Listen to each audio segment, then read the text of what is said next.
Hello everyone, welcome to today's episode of Sean's Movie Crusades. My name is Sean Wasserkrug, and I'm here to review all the latest films in theaters and streaming, as well as anything that you guys recommend, whether it be recent films or old school movies. Before we get to today's episode, don't forget to hit that like, share, and subscribe button to the channel, so that way you guys stay up to date with all the latest videos that pop up on YouTube.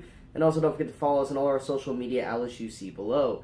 Today we are going to be reviewing probably the most anticipated action film of the summer, and that is John Wick Chapter 3, Parabellum. Now, for me personally, I didn't really get into the whole John Wick craze until Chapter 2 came out. I didn't really see Chapter 1 right when it came out. You know, I heard a lot of very, cult great things about it. Just never got around to see it, and then right before Chapter 2 came out, I was like, I should really probably check this movie out and see what it's about. And I loved the first film. I even though a lot of people they like it, but they don't love it. I really loved the second film, actually more than the first one.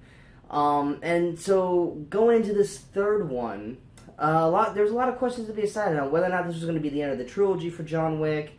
Is this going to put an end point to the franchise, or if they're going to continue with more movies? Now, I am not going to tell you that answer. If that's something that you're looking for, you're just going to have to go see the movie for yourself on whether or not this ends the franchise or if they're going to keep going with it. I know that they have been trying and wanting to do a Continental TV show for a while now, on either HBO, Starz, Cinemax, Showtime. They've been wanting to do a Continental TV show, and I feel like that's something that they probably won't start doing until John Wick's story is over.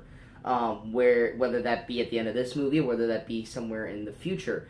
But yeah, it's that's kind of. But John Wick has really became this. It's not even cult status anymore. Like when the first one came out, it was almost like an indie to a point. Not a lot of people knew about it. Not a lot of people paid attention to it. And then as soon as it came out, it was just like, hey, have you seen this movie called John Wick with Keanu Reeves? He really kicks ass in this movie. And then it just grew and grew and grew. And then when Chapter 2 came out, then everything was kind of mainstream about it. And then, so with Chapter 3, there was a lot of eyes on this one in particular, because this is the third one of the John Wick films.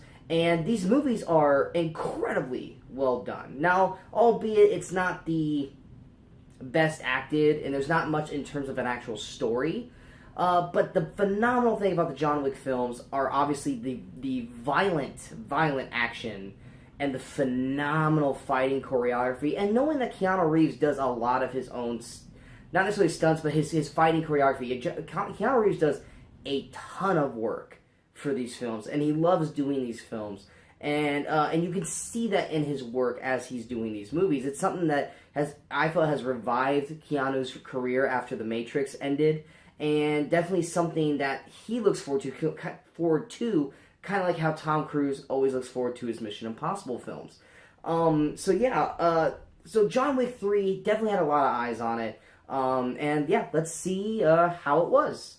So going to the plot of John Wick 3, John Wick Chapter 3, I remember that chapter because it's told in chapters, not called, 1, 2, and 3. In John Wick Chapter 3, Parabellum, it takes place pretty much right where Chapter 2 left off, where, for people who have watched it, which if you're watching a review for Chapter 3, you should probably have watched Chapter 2. For anyone who remembers how Chapter 2 ended, John Wick went into the Continental, which is basically hallowed ground. There's no violence. You can't kill anybody in there. And the guy he was hunting after in Chapter 2, Santino D'Antonio, he runs in there and is basically kind of baiting John Wick to do something. And then he finally pushes the right button, and John Wick shoots and kills Santino, thus putting himself in excommunicado. And Winston, who's played by Ian McShane, who runs the Continental, basically gives John Wick 1 hour to get the hell out of Dodge before his head starts to be put on a price tag. So the start of Chapter 3 is literally that hour that John Wick is literally running for his life, trying to get as far away as he can before the manhunt starts. So the first 10-15 minutes of the film is literally that hour before everything begins. So in a movie that is action packed, just from beginning to end. This is kind of the breathing period, the kind of the period that's getting people calm before the storm. Because once it starts, it is all over the place in terms of action.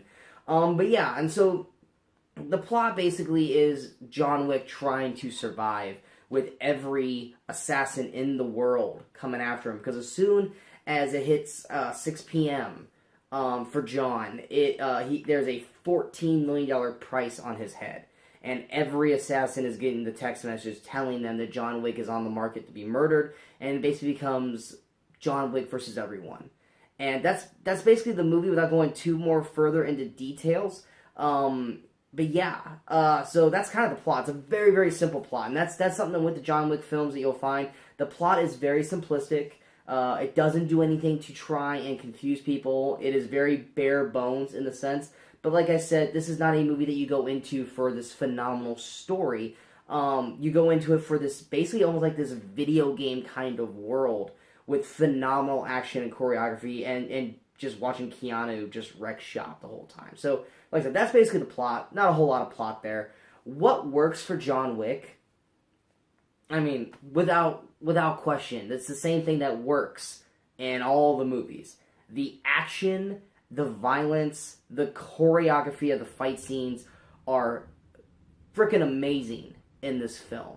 There are so many set pieces that they do and so many different types of fighting styles and techniques they use that you didn't think you were going to see before that they bring to this film. Not one scene is never like the other in this movie. Whereas like in chapter 2 and even chapter 1, it's a lot of just shoot 'em ups and John Wick, shooting guns and then reload, shoot gun, reload. John Wick doesn't really, I don't think, get an actual gun to use till well into an hour into this movie. And when he does, trust me, it's awesome. But he's having to use so much more of his actual fighting techniques in this film and having to use whatever is at his disposal instead of the guns, which is what his bread and butter is. So, like I said, every single fighting scene in this movie is using different types of things to incorporate it, to make it more visual, and to basically not just be just shoot, and nothing of substance. You have sword fights, you have car chases, you have horses, you have dogs. I mean, you have all these things thrown into the mix that makes John Wick Chapter 3 unique to the other two films and exciting to watch from beginning to end. There was never a moment out of action. Let's say that. There was never a moment of action that I was going, okay, wow, can we move it along? No, there's so many times in this film, and I am normally a quiet person when watching a movie. Like when there's a comedy, I will laugh at funny stuff. But when I'm watching anything that's action or horror or anything like that, I'm relatively quiet. In this movie, there was at least 10 times where I went, holy or oh, or ah, and the rest of the theater did the exact same thing. This movie is gruesome, but in the best possible way. There's gruesome to the point where it'll make you sick, and there's gruesome to the point that makes you go, I don't want to see that. And then there's gruesome going, hell yes, this is awesome. And that's what John Wick Chapter 3 does. There's so many badass scenes and so many badass kills in this movie that your whole time your mouth is open, just in awe of what you're watching, because it literally is a video game brought to life. And the fighting choreography that Keanu Reeves does, and the way director Chad Shalinsky, I know I'm butchering his name, he's directed all the John Wick films. But the way his eye sees how he wants to shoot these shots, and how he wants the choreography to be done, and how he makes sure that you can see that it's Keanu the entire time doing it, because it is Keanu doing these scenes, is beautiful. The color visuals, the way that they shoot the scenes, the way they make the colors bounce off the screen are incredibly amazing and eye-catching, and the visuals of this film, as well as the previous two, are off the charts, and there's so many phenomenal set pieces in this movie that looks just gorgeous. I can't wait for when this comes out and they have this in 4K, because it is going to be visually stunning on a 4K TV. And if you have the ability to see it in IMAX, definitely go out of your way to see it in IMAX so you can see everything the way it's supposed to have been shot and the way it's supposed to be seen. Obviously, another great thing about it is, of course, Keanu Reeves. Keanu Reeves, he's John Wick now. Just like Bruce Willis is John McClane, Tom Cruise is Ethan Hunt, Keanu Reeves is John Wick. Just like he was Neo. Keanu, I'm calling him John. Keanu, this is what he loves to do. He loves this character of John Wick, and you can see how much he enjoys the character. Even though he usually looks in pain most of the time through these films, you can tell the passion that Keanu Reeves puts into this character, as stoically quiet as he possibly can, because John Wick's not a very vibrant or enthusiastic kind of a person, but you can see that Keanu's putting everything he can to give the viewers, us, the best show possible.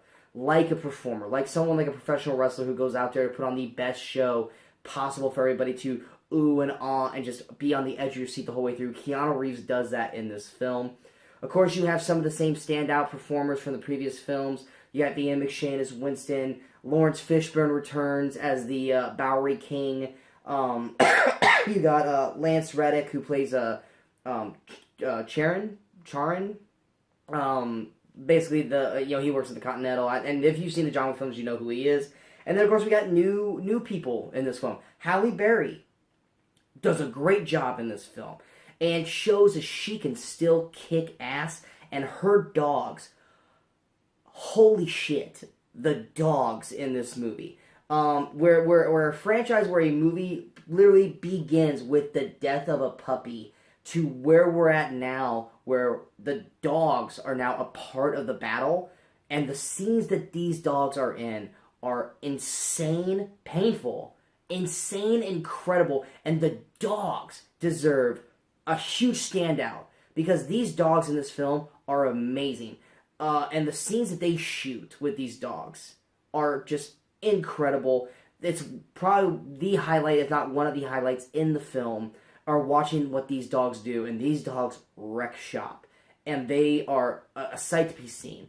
The main visual bad guy in this one probably goes to Mark Dacascos. He plays Zero. And he's one of the assassins who is brought on to try and take out John Wick. And he brings a fun, yet dangerous character to the mix. He's basically a ninja, but he's a John Wick fan. Everyone who's hunting John Wick in this movie is a fan of John Wick because they're a fan of his work. And the respect that the respect that some of them treat John. Because there were times in this movie, John Wick could have died. They could have killed John Wick relatively easily, but because he's John Wick, they hold him at a higher respect. And there are times where they could have had to drop on him and killed him, but they were like, let me help you up. If I'm going to kill you, I want to do this one-on-one. And Mark Dacascos and his crew, because it's kind of like a ninja crew, they're the most fun to watch Keanu fight in this film, and the level of respect that those characters pay John Wick, at a point where you're like, dude, he's been killing you guys. You guys should just want to murder him, but because of who John Wick is, they know what it's like to be in his shoes and to be in front of someone that they admire. And those scenes are incredibly fun to watch and are some of the best choreographed scenes in the film as well. And Mark Dacascos, he's probably, I would say, one of the most fun characters outside of John Wick and probably the entire trilogy so far. I really liked Common in Chapter 2, but Mark Dacascos definitely stands up his game in this, and as Zero, and he was a lot of fun to watch throughout that. I almost wish we had more of him in the movie. He's in quite a bit. I mean, I'm not saying that he's barely in. He's in it quite a good chunk. But I liked how he did his character so much that I kind of wish we had more of him in the film overall. But yeah, that's Angelica Houston. I haven't seen her in a movie in forever, and she has a few good scenes in this film as well. Anyone who's a Game of Thrones fan, Jerome Flynn, who plays Bronn, he pops up in the film as well, which is a nice tip of the cap for Game of Thrones fans. People who are fans of Gotham, the Penguin, Robin Lord Taylor has a cameo near the end of the film. And at first I was like, who is this? And then as soon as I was like, oh, Penguin! So there's a lot of little people sprinkled in this film who just want to be a part of the John Wick world. So there's some cool cameos in there. Good really cool new cast brought in with the originals. And yeah, it really works really well. Like I said, there's not really a whole lot I can go to into it without spoilers. But yeah, so that's what works with John Wick. What doesn't work with John Wick? Honestly, the only things that don't work are the same problems that people have with the John Wick franchise in general. Is there much of a story?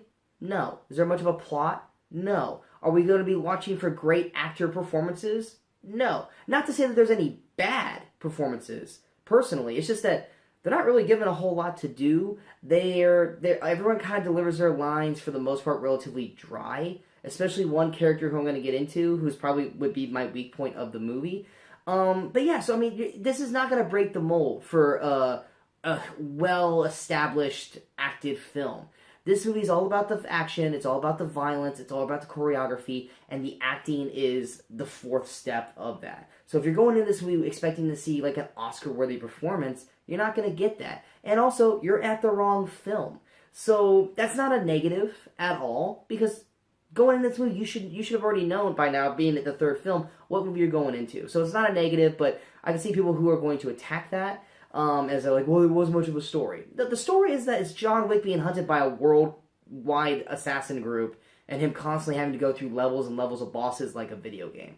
That's the plot. That's the story. If you need anything more than that, then John Wick's not going to work for you. The one thing that I have that's just kind of about it, and this is not a nitpick part, because I do have some nitpicks, but this is nitpicks that I had about the franchise in general, but it's just like, oh, I wish they would, stop doing that, but they're never going to. But the only thing that I wasn't really a big fan of is I wasn't a real big fan of Asia Kate Dillon. I have to say they, because Asia Kate Dillon is the first binary performer. They classify themselves as not a male or a female, and so to say them, you have to say they. You can't say he or she. So they are in the movie as one of the high table workers. They come in and are basically there to correct the wrongs that happened in Chapter 2. And Agent Kate Dillon, I mean, I'm just not a big fan of they. I almost said she. I'm not a big fan of they as a performer. I've watched they in a few things, and they are just okay. I know they has been nominated for Best Supporting Actor before in the TV show Billions. I've never watched that show, but I have seen they in Orange is the New Black and other little things here and there. I'm just not a big fan of they as an actor or actress. And they didn't really do anything in this film to persuade me to like they as an actor or an actress more in this film. If there are dry moments, if there are dry moments in the film, it is when they's scenes are on the screen, because it's relatively dry, and it's kind of just like, those are the only times in the movie where I'm just like, they're not long, mind you. They're 1 to 3 minutes tops, each scene that Agent Kate Dillon is in. But those are the scenes that are breathers for us, basically, so we can get a palate cleanser before the next action set piece, which I get. It's just, I wasn't a fan of Agent Kate Dillon's deliveries of her lines. I wasn't a fan of just the way her scenes, they scenes went. And yeah, it was just like, that was just kind of my thing with Agent Kate Dillon's performance. It wasn't bad, I just didn't care for it. Kind of like with Ruby Rose as Ares in Chapter 2. I wasn't really a particular fan of her performance in it. But honestly, I kind of would have wished it was Ruby Rose in this movie instead of Agent Kate Dillon. I feel like I would have been more open to the character, and she as Ruby Rose would have maybe delivered it with a little bit more expression or emotion than Agent Kate Dillon did. But yeah, that was the only real negative I had, and like I said, that does not affect the film at all. It does not break the film at all. Literally, Agent Kate Dillon's performance or her scenes are palate cleansers to give us a breather before we go back to Keanu and all the craziness that happens.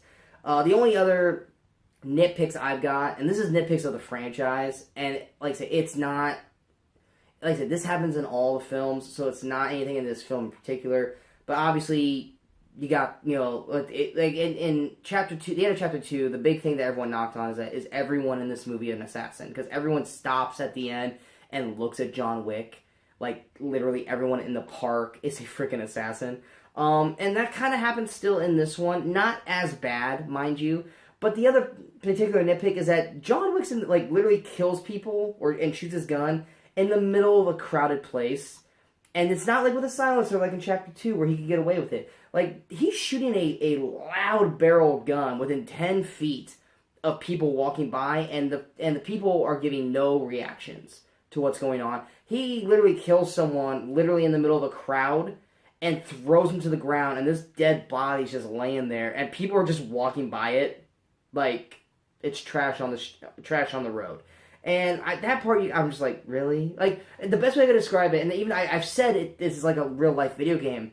And that's the best way what it feels like. It feels like when you're playing a video game, and you're in the middle of a fight scene, and it's in a crowded area where people are walking by, bystanders, and you shoot or kill people, and the bodies are on the ground bleeding, and the crowd doesn't react because they're a background in the game. That's basically what this is like. So if that's something that's going to bug you, be prepared for that, because there's pretty much, for the most part, anything that is not connected or interacting with Keanu is literally just walking set pieces that are not supposed to give any reaction or any emotion to what is going on around them. They're basically supposed to just keep walking and not pay attention to what's going on with Keanu or anyone that's affected with Keanu in that point. So can that get a little annoying? In one particular scene, yes. But it wasn't something that stood out the rest of the film. Literally just one scene in particular, I'm just like, really? No one's going to react to that? But yeah, and then the other part too is that John Wick's got the entire world basically after him. And him and Halle Berry does this too. They waste so much ammo. There are so many times where John Wick will shoot someone in the head and then immediately follow it up with 2 shots to the chest. I'm like, dude, you shot him in the head. They're dead. You don't need to double tap them in the chest. Especially at a certain part in the film where ammo is very scarce and he needs to preserve his ammo, and he's fucking throwing it out there like it's candy. And I'm just like, dude, save your ammo. You can't get any more of this particular ammo. You need to save it. And he's just wasted it away on people who are already dead, and he's continually shooting them. I'm like, they're not zombies. They're not getting back up. A headshot is enough to kill somebody. You don't have to shoot them 2 to 4 more times to make sure they stay dead when you have 20 more people around you. Like I said, it's like a real-life video game. In a real-life video game, there's always ammo around. But not in that scene. In that scene, he when he runs out of the ammo, he runs out of the ammo. But yeah, like I said, nitpicks. Nitpicks, it's not anything that ruins the film.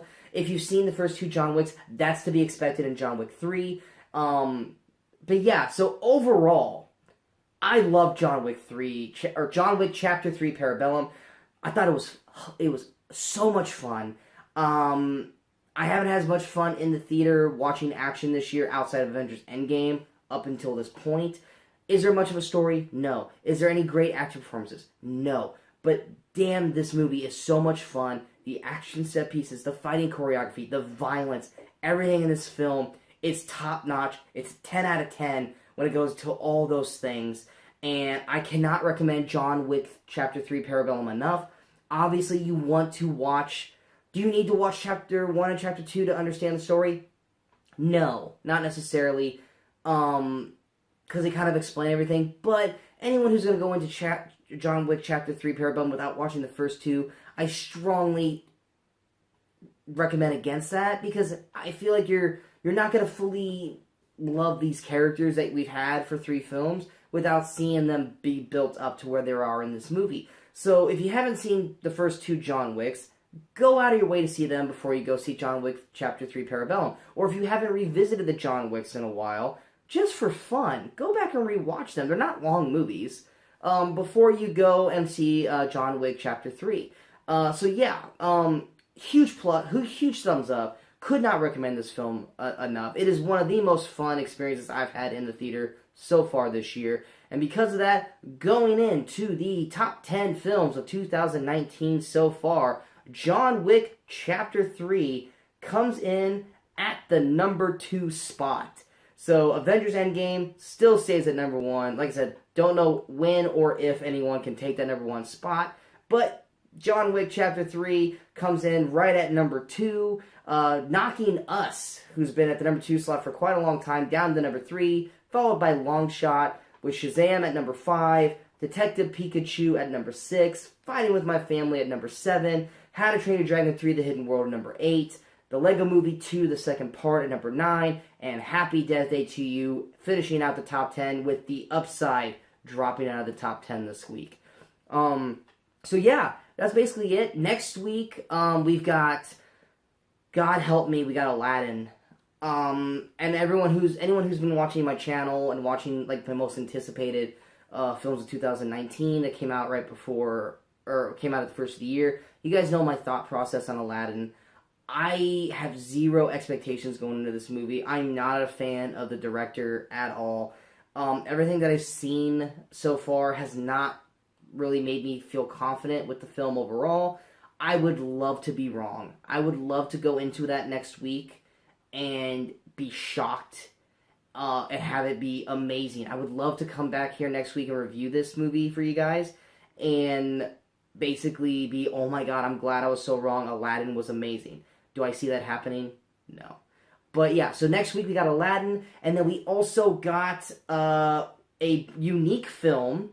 For anyone who hasn't seen the trailers, definitely check it out, and that is Brightburn, which comes from James Gunn's brothers directing it, and it's basically a superhero horror film. Yes, it's a little on the nose that the character is basically Superman without calling him Superman, and it's basically about a film where what if Superman as a teenager decided to go bad instead of good. And it really looks unique. If you guys have not seen the trailer for Brightburn, go check it out. It's supposed to be coming out next week as well as Aladdin. So for some people who don't want to see Aladdin, Brightburn is definitely another option for you to go check out. Or go see John Wick Chapter 3 Parabellum or Avengers Endgame some more. Or Detective Pikachu. But yeah, so we got 2 reviews coming out next week.